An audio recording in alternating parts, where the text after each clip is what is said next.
I'm Dana Bash in Washington, where the state of our union is hopeful.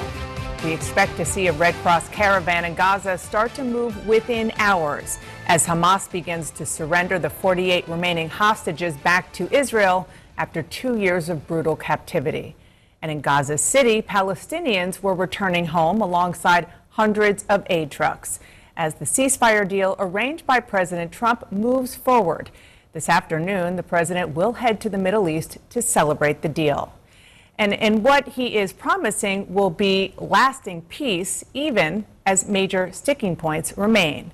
At home, the president is taking a different tack, making what he called the Democratic-oriented firings in the federal government, cracking down on blue cities and urging the Justice Department to pursue his political enemies.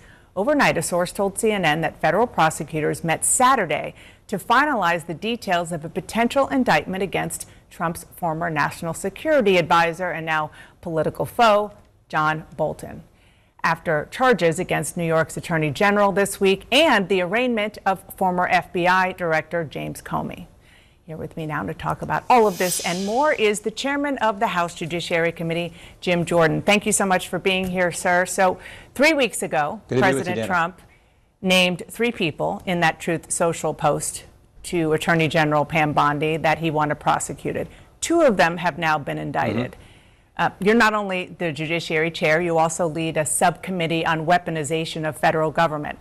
So will you be looking into this? Well, look, I think that this Justice Department is applying the facts to the law. I mean, if John Bolton, a federal judge, thought there was probable cause when they searched John Bolton's house, you had mentioned him, that he mishandled classified information, apply the facts to the law. We'll see if they prosecute there. We know with Letitia James, for example, that you can't say it's your secondary residence and then, in fact, make it an investment property. It looks like she did that. They're applying the facts to the law, and there's that investigation. And, of course, we know with Jim Comey that he specifically hired this individual, Daniel Richman. 2 years after they were taken, we are watching for any sign that Hamas has begun to release hostages. Meanwhile, here at home, the U.S. government is still at a standstill, though yesterday President Trump said he had identified funds to pay U.S. troops their salary this week. Here with me now is Democratic Senator from Arizona, Mark Kelly. Thank you so much for being here. It's nice to see you in person. I want to start with the Middle East, the remaining hostages. We could see them coming back, hopefully, within the next 24 hours to Israel. Aid trucks are already headed into Gaza. How much credit does President Trump deserve for this deal? I think he should get a lot of credit. I mean, this was his deal. He worked this out. He sent Steve Witkoff and Jared Kushner over to negotiate this, and it's so far has gone well. Hopefully the hostages get released here. Might not be within 24 hours, but certainly I think by Monday. And that's progress. And now we're going to have to see what happens next. My hope is the Saudis, the Emiratis, they step up and they do what they said they would do, which is invest in rebuilding Gaza, which 90% of the homes have been destroyed. It is such a tragic situation. It's good to see these 600 aid trucks. That should have been happening over the last 2 years. Feed people who just are starving and struggling. You mentioned looking forward, and I should mention that you visited the region several times during this conflict. There are multiple sticking points in the 20-point plan, particularly when we get to point 6 and the whole question of whether or not Hamas will lay down its arms. How realistic is that?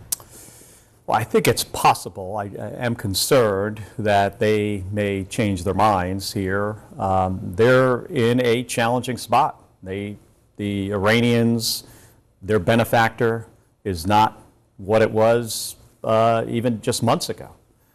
So I think they see the writing on the wall here that things have turned not in their direction, which is a good thing. I think that allows us to get this deal. So this is the right time, with the right deal.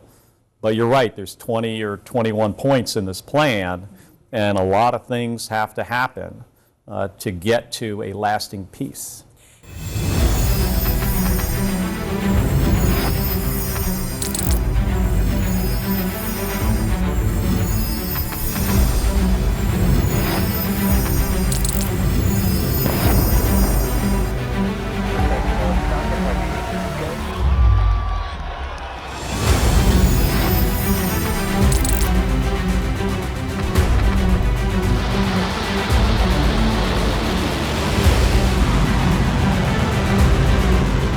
fighting so long and so hard that they don't know what the they're doing.